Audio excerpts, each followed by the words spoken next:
Morning বন্ধুরা, সবাই কেমন আছো? আশা করছি সবাই খুব ভালো আছো আর আমিও ভালো আছি। আমার আরেকটি নতুন ব্লগে তোমাদের সকলকে স্বাগত জানাই। আজ হচ্ছে হোলি, আর আমার তরফ থেকে তোমাদের সকলকে জানাই হ্যাপি হোলি। আমি সকাল সকাল উঠে পড়েছি, কারণ এখনই হোলি খেলে নেব, কারণ বরমশাই এরপর চলে যাবে খবর করতে, তাই রং লাগানোর আর সময় পাবো না। তাই ভাবলাম এখনই রং লাগিয়ে দিই, ও খবর করতে চলে যাবে, তারপর আমরাও রেডি হয়ে রং খেলতে বেরোবো। তাহলে চলো রং লাগানো যায় বরমশাইকে, আর তোমরাও দেখতে থাকো যে আমি কিভাবে বরমশাইকে রং লাগাই। আমার খেপি বসন্ত উৎসব অর্থাৎ হোলি খেলবে, শুরুটা করবে আমাকে দিয়ে, ওই জন্য রেডি। দেখা যাক কি কি রাখা।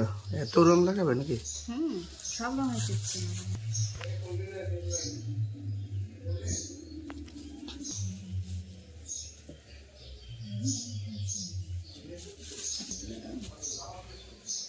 মাঝেরি গোলাপিটা, এটা গোলাপি না, এটা বেগুনি। এটা আরো সুন্দর লাগবে। আর নেই তো? আরো আছে। কি আছে? কালো টালো নেই তো?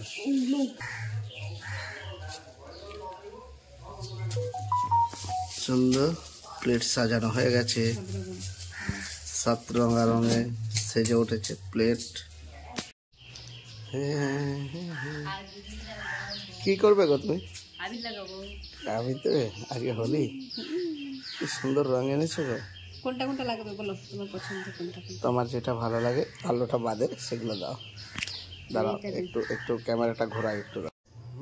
আগেই করে দাও।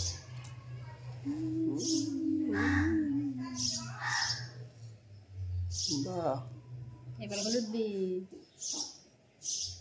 তুমি হলুদ পাঞ্জাবি পরে আছো তো, তাই হলুদ কালার দিচ্ছি। এবার বেগুনি দিই। গোটা কালো ভর্তি করে দিলে লাইট তো করতে পারে। এবার আমি দেবো। আমাকে সুন্দর সকালবেলায় রঙিন করে দিয়েছে, এবার আমি খেপিকে দেবো। আগে এটা থেকে শুরু করি। কোন দিকে দেবো দেখি আসছে। এবার হলুদ। হ্যাঁ, দাদা হলুদ হয়নি, কালার হয়ে গেছে। এবার লাল। ঠিক আছে, কি সুন্দর লাগছে। ঠিক আছে, এবারে গেলে কত গিয়ে দিয়েছিলাম, ভুলে গেছিলাম। এরপর হলুদ। তোমাকে দেখো। এবার লাল হলুদ। দেখি কি সুন্দর হয়েছে। Happy Holi, happy Holi, happy Holi. তাহলে বন্ধুরা দেখলে তো, সকাল সকাল হোলি খেলে নিলাম। তোমরা কখন হোলি খেলবে, তোমাদের সারা দিনটা কেমন কাটলো অবশ্যই কমেন্ট করে জানাবে। আমি তো এদিকে রান্না চাপিয়ে দিয়েছি, রান্না চাপিয়ে আবার এদিকে হোলিও খেলে নিলাম। এরপর আমি রেডি হয়ে যাব হোলি খেলতে। এদিকে ননদরা আসবে, ননদের ছেলে আরো অনেকে আসবে, সবাই মিলে একসাথে হোলি খেলবো। তখন তোমাদের সাথে পুরোটাই শেয়ার করব। আর এত সুন্দর বিষ্ণুপুরে হোলি খেলা হয়, সেটা তোমাদের সাথে শেয়ার করলে তোমরা বুঝতে পারবে। আগেরবারও দেখিয়েছি, তবে এই বছরে আবার দেখাবো।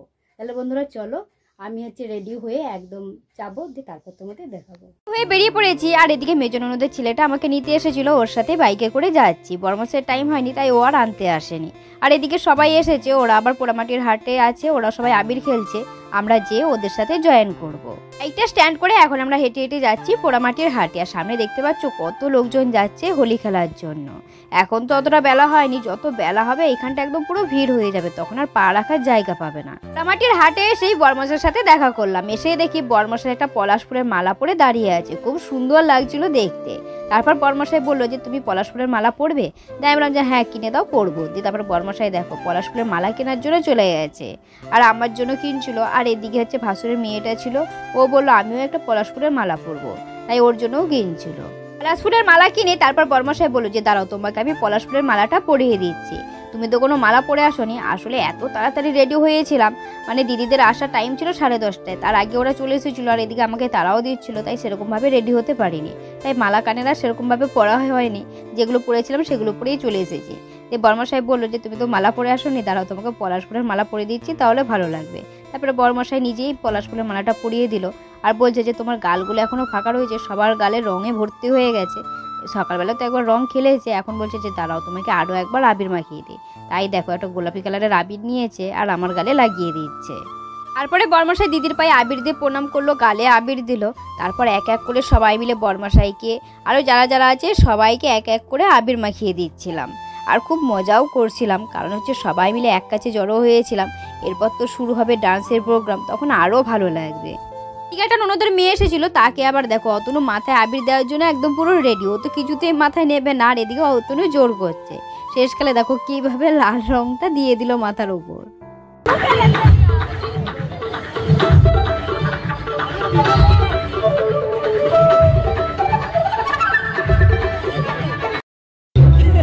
কি করলে গো?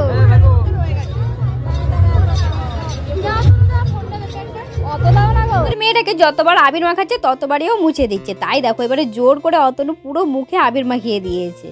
আর মুখটা দেখো কেমন লাগছে দেখতে, পুরো হলুদ কালার। আবির খেলে তারপর আমি চলে এসেছিলাম বরমশাই যে কটা বন্ধু ছিল তাদেরকে আবির দেওয়ার জন্য। আর সবার প্রথমেই এসে ধরেছিলাম আমাদের বাপের বাড়ি গ্রামে একজনের বাড়ি ছিল তাকে। এও একজন সাংবাদিক, তাই ওকেই আগে আবির দিলাম। দিয়ে বলছি যে তুমি তো আমাদের বাপের বাড়ি, তাই তোমাকে একটু বেশি করেই দিই। আর এটা হচ্ছে একটা দাদা হয়, মানে বরমশাইয়ের বন্ধু একটা দাদা হয়, তাই ওকেও দিয়েছিলাম। আর এটাও একটা দাদা হয়, তাই দাদাকে বললাম যে দাঁড়াও তোমাকেও একটু দিয়ে দিই। তারপর যখন পায়ে আবির দিয়ে প্রণাম করতে গেছিলাম তখন তো কিছুতেই প্রণাম করতে দেবে না। আর আমার সাথে সাথে আবার অতনুও চলে এসেছিলো, ও আবার সবাইকে আবির দিচ্ছিল। তো অনেকেই এসেছিল, তারা আবার খবর করে বাড়িতে চলে গেছে। আসলে প্রোগ্রামটা তো সকাল থেকে শুরু হয়, আমরা তো সকালবেলা আসতে পারি না, কারণ বাড়িতে কাজ থাকে, তাই কাজে তারপর আসতে হয়। আর এদিকে আমি সানগ্লাসটা পরে আছি, তোমরা হয়তো ভাববে যে স্টাইল করে পরে আছি, আসলে সেটা নয়। আমার আবার রোদে প্রবলেম হয়, মানে রোদের দিকে আমি তাকাতেই পারি না। তার উপরে এখানে এত পরিমাণে আবির উঠবে, মানে এখন তো কম আছে, বেলা বেলার সাথে সাথে এত আবির আর ধোয়া হবে যে থাকাই যাবে না। তাই সানগ্লাসটা আমি নিতে ভুলেই গেছিলাম। দিয়ে অতনু বললো যে মামি সানগ্লাস নিয়ে চলো, না হলে কিন্তু ওখানে থাকতে পারবে না। তাই অতনু দেখা দেখি আমিও সানগ্লাস নিয়ে চলে এসেছি। পরে আমরা একটু ভিতর দিকে চলে আসি, আর এখানে এসে দেখি যে ডান্স গ্রুপগুলো ছিল তারা আবার একই রকম সেজেছিল, আর কত সুন্দর লাগছিল দেখতে পাচ্ছ। আর এইভাবে সবাই আবির খেলছিল আর ডান্সও করছিল, খুব সুন্দর লাগছিল দেখতে।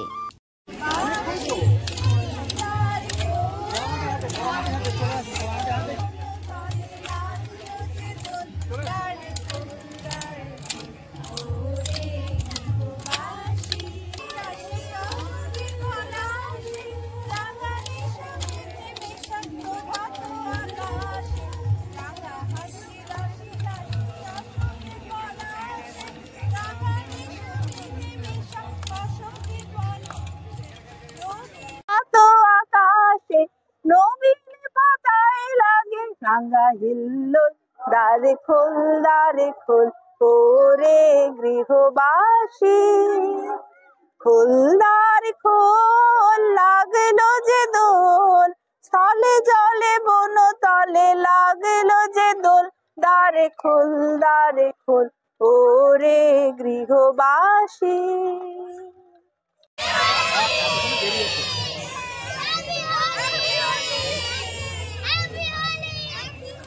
আমরা সবাই মিলে চলে আসলাম ডান্স করার জন্য একদম মাঝখানে। আর এখানে যাকে চেনা পরিচিত পাওয়া হচ্ছে তাকে একদম আবির মাখিয়ে ভূত বানিয়ে দেওয়া হচ্ছে।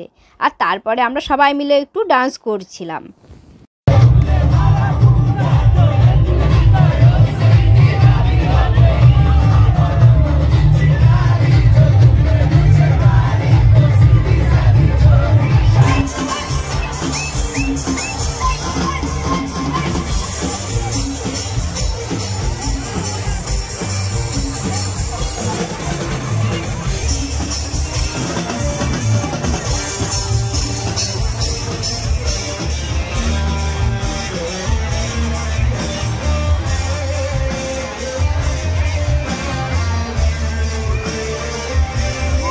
ডান্স করার পর সবার মুখগুলো দেখো ঘেমে কি অবস্থা হয়েছে। সব থেকে বেশি হয়েছে অতনুর মুখটা।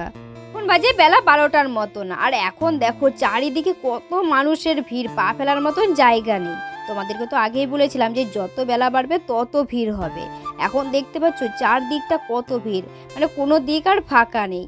আর উপরে দেখো কত আবির উড়ছে, মানে পুরো জায়গাটা আবিরে ভর্তি হয়ে গেছে। আর তার সাথে এখন যে পাওয়া যায় আগুন দিলেই আবির ওড়ে, সেইগুলো নিয়ে এসেছে আর সেগুলোতে আগুন দিয়ে দিয়ে সবাই উড়াচ্ছে। তাই পুরো জায়গাটা আবির আর ধোয়াতেই ভর্তি হয়ে গেছে। সুস্থ মানুষ যদি খানিকক্ষণ থাকে তাহলে অসুস্থ হয়ে যাবে। আর এদিকে যে প্রোগ্রামটা হচ্ছে, কে যে প্রোগ্রামটা করছে তার মুখটা ভালো পর্যন্ত দেখা যাচ্ছে না, শুধু কানেই শোনা যাচ্ছে। জানো তো বন্ধুরা, বিষ্ণুপুরের এই হোলি খেলাটা পুরো শান্তিনিকেতনের আদলে হয়। যত দিন যাচ্ছে তত যেন মানুষের ভিড় বেড়েই যাচ্ছে। আগের বছর যেটুকু না মানুষের ভিড় ছিল, এবছর আরও বেশি মানুষের ভিড় হচ্ছে। আর একবার যদি কেউ আসে তাহলে তার বারবার আসতে ইচ্ছে করবে, এত সুন্দর এখানটায় হয়। আর সবার সাথে তো দেখা হয়, আর যদি ফ্যামিলির সবাই মিলে একসাথে যাওয়া হয় তাহলে তো মজাই মজা, খুব সুন্দর মজা হয়।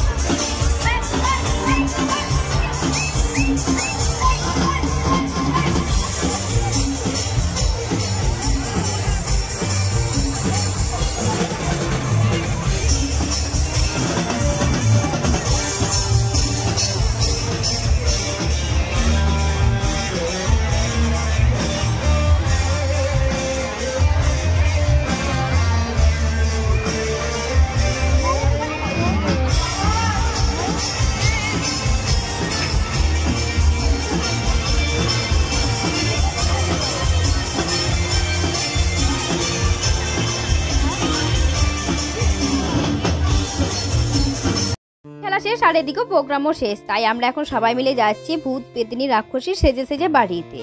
আর এই হোলির রং যে কতদিনে উঠবে তার কোনো ঠিক নেই। অতুন আবার কি করেছে জানো, আবিরের সাথে রং মিশিয়ে তারপর নিয়ে এসেছিল, সেইগুলো আবার সবার মুখে মুখে মাখানো হয়েছে, তাই রঙগুলো একদম বসে গেছে। তাহলে বন্ধুরা চলো আজকে ব্লগটা বেশি বড় করছি না, এখানে শেষ করছি। আজকে ব্লগটা কেমন লাগলো অবশ্যই কমেন্ট করে জানাবে, ভালো লাগলে একটা লাইক শেয়ার করে দেবে। আর যদি তোমাদের ভালো লাগে অবশ্যই বিষ্ণুপুরে একবার এসে হোলি খেলে যাবে। দেখা হচ্ছে খুবই শীঘ্র পরবর্তী ব্লগে, ততক্ষণ তোমরা সবাই ভালো থাকবে, সুস্থ থাকবে। আজকের মতন টাটা সবাইকে।